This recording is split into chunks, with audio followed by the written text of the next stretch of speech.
capítulo 2, os versículos 12 e 13, nós vamos ler mais uma vez. Eles falam assim: agora porém, declara o Senhor, voltem-se para mim de todo o coração. A primeira coisa que Deus disse através da boca do profeta Joel, e está dizendo para a igreja quadrangular do Imirim, é: voltem-se para mim de todo o teu coração.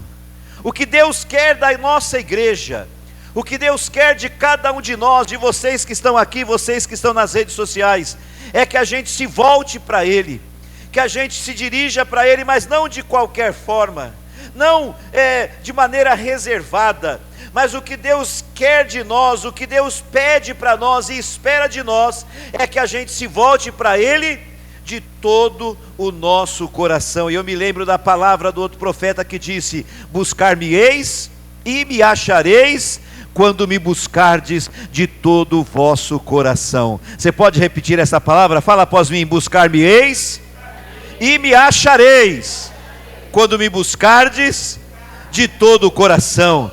Olha que palavra maravilhosa. Quando você busca Deus de todo o teu coração, você busca Ele e você encontra. Porque tem pessoas que buscam a Deus e não encontram, mas o segredo de buscar e encontrar a Deus é buscá-lo de todo o coração. E Deus está nos convocando, nos chamando para isso. Voltem-se para mim de todo o coração. Fala para o teu irmão do celular assim, ó: se volta para Deus com todo o teu coração. Então não é com reserva, não é só uma porçãozinha, não é uma parte, é tudo. Deus está dizendo assim, ó: se entrega inteiramente para mim, me busca com todas as tuas forças, me busca como quem tem sede, e se não beber a água vai morrer, me busca como quem tem fome, e se não comer vai cair duro. Sabe, quem já comeu com fome aqui? Não, mas não é com uma fominha. Quem já comeu com fome de verdade, assim, que você estava desesperado para comer de tanta fome. Você lembra como você comeu? É engraçado que quando a gente está com muita fome, parece que a gente perde um pouco do juízo, do raciocínio. E quando a gente vai comer, a gente come desesperado, como se alguém fosse roubar o nosso prato de comida. E se alguém chegar perto, a gente faz igual o cachorro, né? Não quer que ninguém chegue. Isso que é buscar Deus de todo o coração, é buscar Deus como se fosse a última chance, a última oportunidade, o último momento, como se a vida dependesse daquilo. E Deus está chamando: olha, voltem-se para mim de todo o coração. Você pode dizer um glória a Deus? E Ele fala: e quando vocês forem me buscar de todo o coração, vocês têm que ter pranto. O que é pranto? É chorar na presença de Deus. Chorar na presença de Deus. Quanto tempo faz que muitas pessoas não choram na presença de Deus? Eu fico lembrando, quando eu era novo convertido, pastora Rosália, chorava mais na presença de Deus. Você também? Né? Aí depois, não sei o que acontece, Marcos, acho que a gente vai acostumando e a gente para de chorar. A gente tem que cair nos pés do Senhor e pedir para que o Espírito Santo faça o nosso coração sensível de novo para Ele, para que a gente volte a chorar na presença de Deus, chorar arrependido, chorar porque está sentindo a presença, chorar porque o Espírito de Deus está se movendo. Eu lembro quando era jovem, ia orar junto com a mocidade, a gente começava a orar, daqui a pouco fazia até aquelas caretas, aqueles beijos, de tanto que a gente chorava na presença de Deus, quebrantado. E o Senhor está dizendo: olha, se você vai se voltar de todo o coração para mim, uma evidência é que você vai chorar na minha presença. Ah, pastor, eu não consigo chorar. Começa a orar e fala para Deus: quebra o meu coração, faz o meu coração ser sensível de novo. Ou se nunca foi, fala: Senhor, faz o meu coração ser sensível, para me sentir a tua presença ao ponto de chorar aos teus pés. Então tem que ter choro, tem que ter lamento. O que é lamento? Sabe o que acontece hoje em dia, Patrícia? As pessoas erram, as pessoas pecam, e elas nem ficam mais com vergonha. Você lembra quando Adão pecou e a Eva, o que eles fizeram? Quando Deus chegou para visitar eles, onde que eles foram? Se esconderam. Por quê? Porque estavam com vergonha. Quando a gente começa a servir a Deus, a gente peca, a gente fica com vergonha de Deus, não é verdade? E a gente também meio que se esconde, aí a gente se conserta com Deus, mas aí depois parece que a gente vai acostumando a pecar de novo. E tem gente que peca e nem fica mais com vergonha, peca como se não tivesse nada acontecido. Não, tem que ter lamento. A gente tem que ter uma decisão no coração: eu não vou pecar. mesmo sabendo que em algum momento eu vou pecar, eu tenho que ter uma decisão, eu não vou pecar. E se eu pecar, tem que doer. Se o pecado não está doendo mais na sua vida, é porque o coração está duro. Então você precisa pedir para o Senhor quebrantar o teu coração, porque quando o acidente do pecado acontecer, tem que doer. Tem que doer e você tem que chorar nos pés do Senhor, se consertar, pedir perdão, se arrepender, se arrumar e se levantar de novo, decidido a não pecar nunca mais. Eu erro igual você erra, mas a gente não pode se tornar insensível ao pecado, como se o pecado não tivesse importância. Ele tem. O pecado é pior do que o maior veneno da pior víbora, porque uma víbora, se picar você, ela mata o teu corpo, mas o pecado te leva para o inferno. A gente tem que se arrepender do pecado, e o pecado tem que doer. Então tem que ter pranto, tem que ter lamento, mas para buscar ao Senhor de todo o coração tem que ter jejum. Foi o próprio Deus que disse pela boca do profeta: me busca de todo o coração. E quando você me buscar de todo o coração, jejua enquanto estiver me buscando. E é isso que nós vamos fazer a partir de hoje. Estaremos jejuando e buscando a Deus de todo o coração. Quem está entendendo diz amém. Então olha agora que eu vou fazer a oração do propósito do jejum. Mas eu tenho que terminar dizendo o seguinte: quem aqui já jejuou o famoso jejum forçado? O que é o jejum forçado? Eu lembro que às vezes a gente, quando era novo, estava duro, ia lá para o centro da cidade procurar emprego. Aquela época não tinha negócio de digital, tinha que ir lá pessoalmente, né, nas empresas, entrar lá, fazer uma entrevista e tal, fazer ficha, lembra? Ficar sentadinha na cadeira lá, aquela canseira, né, irmã? Lembrando aqui, a gente entrava nas empresas, tinha que ficar sentadinho na cadeira, preenchia a ficha, entregava, e pior que tinha que ficar demorando para esperar chamar. Demorava 2 horas para entregar a ficha, depois que a gente dava a ficha, demorava mais 2 horas para chamar a gente, para falar se foi aprovado ou não. Então a gente às vezes ia só com o dinheiro da condução, nem comia nada, né, irmã? E às vezes a gente acordava atrasado, para não perder a hora, nem o café da manhã a gente tomou, chegava lá com fome, e o negócio não acabava, dava 10 horas, 11 horas, meio-dia, 1 da tarde, 2 da tarde, a barriga já estava nas costas. Jejum, mas é jejum forçado. Não é jejum? Mas esse não é um jejum espiritual, não é um jejum do fortalecimento, é um jejum forçado. Eu não queria jejuar, mas fui obrigado a jejuar, porque não consegui vir para casa para comer. Quem aqui já fez exame de sangue? Quem já fez exame de sangue? Pastora Luciana, tem uns crentes tão cara de pau, que eles nunca jejuam. Aí o médico manda fazer um exame de sangue e fala assim: 12 horas de jejum. O sujeito, cara de pau, tem a cara de pau de ajoelhar e falar: Senhor, quero fazer um propósito de jejum na tua presença. Mentiroso! Mentiroso, não jejua por nada. É quando o médico manda, ele fala por Senhor, não é nada, porque o médico mandou. Se o médico tivesse mandado, não tinha jejuado. Então quando a gente jejua para fazer exame de sangue, não é jejum espiritual, não é jejum do fortalecimento. O que diferencia o jejum? Então você sabia que hoje em dia, e isso é muito bom, se você quiser fazer, vale a pena, tem pessoas que jejuam, nada a ver com coisas espirituais. Inclusive gente que não teme a Deus, não serve a Deus, nada disso. Eles jejuam para cuidar da saúde, porque diz aí a ciência, a medicina, que se você fizer 36 horas de jejum, só com água, isso vai trazer saúde para o teu corpo, vai restaurar a tua saúde, vai matar as células mortas e até células cancerígenas. Então tem gente que faz regularmente jejum de 36 e de 48 horas, só para cuidar da saúde. Não tem nada de espiritual. Então, o que torna o jejum espiritual?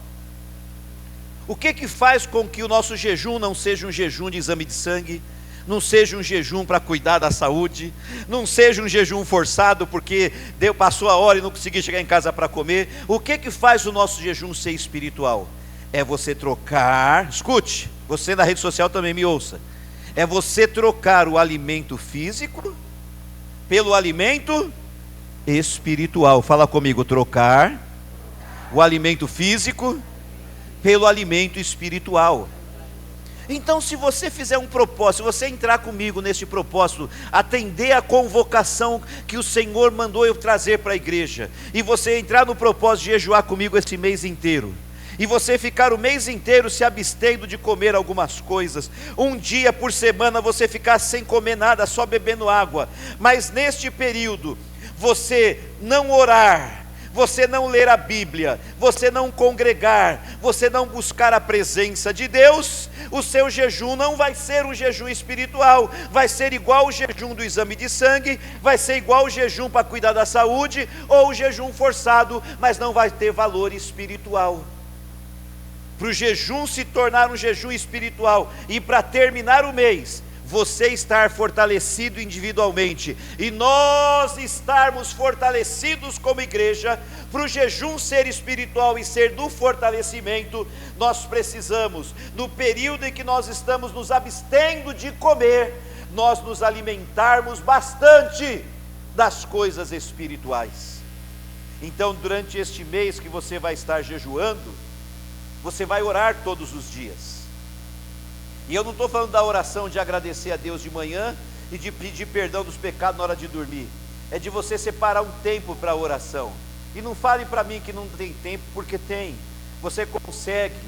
Você vai ler a Bíblia todos os dias durante esses 30 dias. Porque quando você está orando todos os dias, lendo a Bíblia todos os dias, você está alimentando a sua vida espiritualmente. Você está trocando o alimento físico pelo alimento espiritual. Quem está entendendo diz amém. E você vai ter um propósito no teu coração de congregar. Você só não vai vir congregar se realmente não der, porque tem vezes que não dá, né? Às vezes você está lá na Paulista, na hora de vir embora para casa começa a chover, não chega nem em casa, muito menos na igreja, né? Acontece. Mas você vai propor no seu coração: nesse mês eu vou congregar mais do que eu costumo congregar, porque você está investindo no seu alimento espiritual. Quem está entendendo diz um amém bem forte.